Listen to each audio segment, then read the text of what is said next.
Hello friend, कैसे हैं आप लोग। आज हम देखेंगे MJY 4 का एक और नया चैप्टर, जिसमें जिसमें क्वेश्चन है पंचांग द्वारा ग्रहों का तत्कालिक स्पष्टीकरण किस प्रकार होता है। तो इसमें पंचांग द्वारा ग्रह को तत्कालिक स्पष्टीकरण को बताना है। तो इसका उत्तर में लिखेंगे ग्रह के गति साधन की प्रक्रिया पंचांग में किसी एक निश्चित समय को आधार मानकर दैनिक ग्रह स्पष्ट किए जाते हैं, जिन्हें पंडिकत्य के ग्रह तथा उस गृहीत समय को पंडित पंडिकत का समय कहा जाता है। यदि किसी जातक जन्म और पडिक्त का समय एक ही हो तो पडिक्त के ग्रह ही जातक के जन्मकालिक ग्रह स्पष्ट कहलाते हैं। परंतु जातक का जन्म समय पडिक्त के समय से भिन्न होने पर जातक के जन्मकालिक ग्रहों के स्पष्ट राशि अंशादि का साधन करना पड़ता है। उसकी साधन प्रक्रिया इस प्रकार से है। पूर्वोक्त चालन के दैनिक ग्रह गति से गुणा कर 60 का भाग देने से जो लब्ध फल अंश कला विकलादि होगा, चालन दिनादि रहने पर लब्ध फल अंशादि होगा। अन्यथा केवल घटी फल रहने से लब्ध फल कला विकलादि होगा। इस लब्ध फल को ऋण चालन होने पर पडिक्त के ग्रह में से घटाया जा सकता है और धन चालन होने पर पडिक्त के ग्रह में लब्ध फल को जोड़ने पर इष्टकालिक स्पष्ट ग्रह होता है। ग्रह के मार्गी होने पर इसी सिद्धांत के अनुसार लब्ध फल का संस्कार किया जाता है, अर्थात धन चालन हो तो फल घटाने से तथा ऋण चालन हो तो फल जोड़ने से इष्टकालिक ग्रह स्पष्ट होंगे। राहु से केतु सर्वदा 6 राशि के अंतर पर रहता है, अतः स्पष्ट राहु में 6 राशि जोड़ने से केतु को स्पष्ट राशि अंशादि प्राप्त हो जाते हैं। इस प्रकार से समस्त ग्रह इसी प्रक्रिया से इष्टकालिक प्राप्त हो जाते हैं। चंद्र साधन हेतु भिन्न प्रक्रियाओं का अनुसरण किया जाता है। सूर्य स्पष्टीकरण। सूर्य ही सौरमंडल का केंद्र माना जाता है। वेद की एक ऋचा में सूर्य की उत्पत्ति ही सर्वप्रथम मानी गई है तथा सूर्य के बाद ही सभी ग्रह नक्षत्र की उत्पत्ति मानी गई है। सौरमंडल की उत्पत्ति के संबंध में अनेक पाश्चात्य वैज्ञानिकों का भी यही मत है कि सौरमंडल की उत्पत्ति का कारण भी सूर्य है।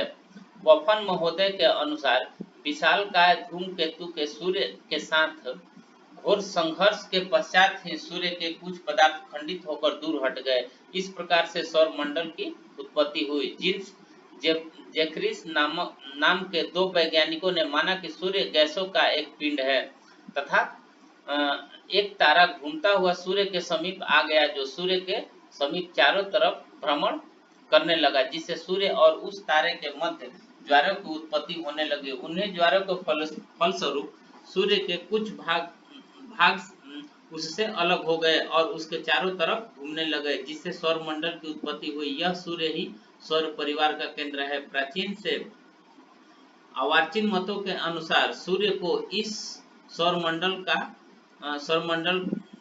का हेतु माना जाता है। इसका व्यास 14 लाख किलोमीटर के लगभग है, जो पृथ्वी के व्यास से लगभग 108 गुना बड़ा है।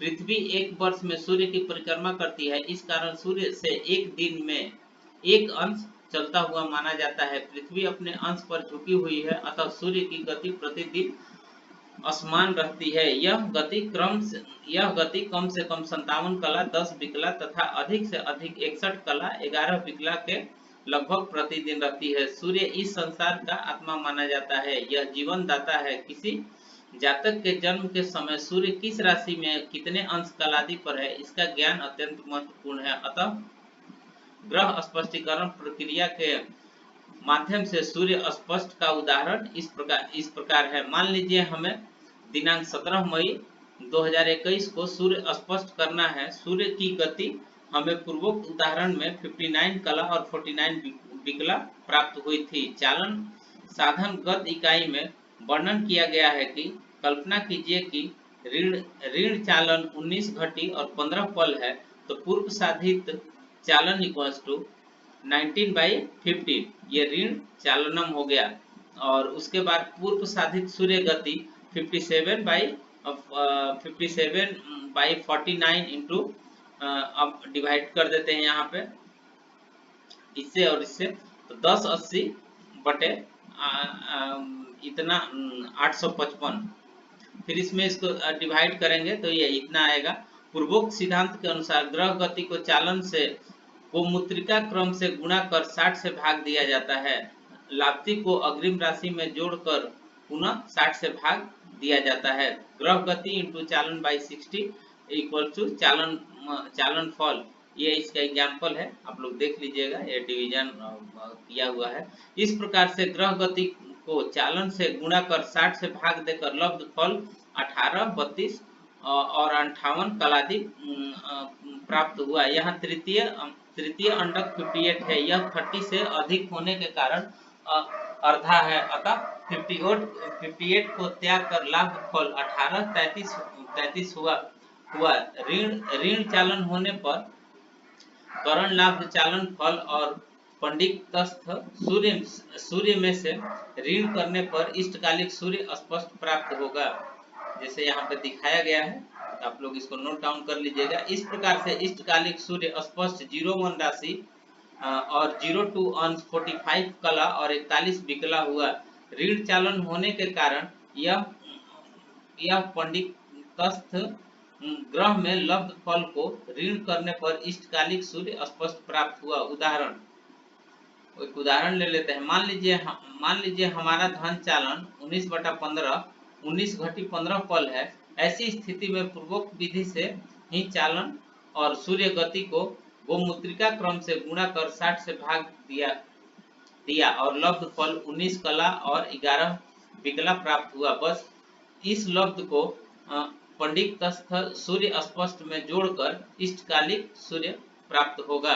तो यहाँ पे ये दिखाया गया है कि कैसे कैसे इसको इष्टकालिक सूर्य स्पष्ट को, तो इस प्रकार आइए आगे चलते हैं। इस प्रकार से जातक के जन्म के समय सूर्य स्पष्ट 01 राहु और 02 डिग्री -29 है। इसका अभिप्राय है कि सूर्य मेष राशि को भोग कर वृष राशि के अंश 29 कला और 40 विकला पर है।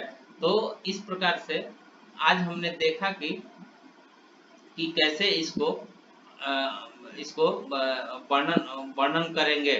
तो तो इस प्रकार से आज हम पंचांग के द्वारा ग्रहों के तत्कालिक स्पष्टीकरण किस प्रकार से होता है आज हमने जाना।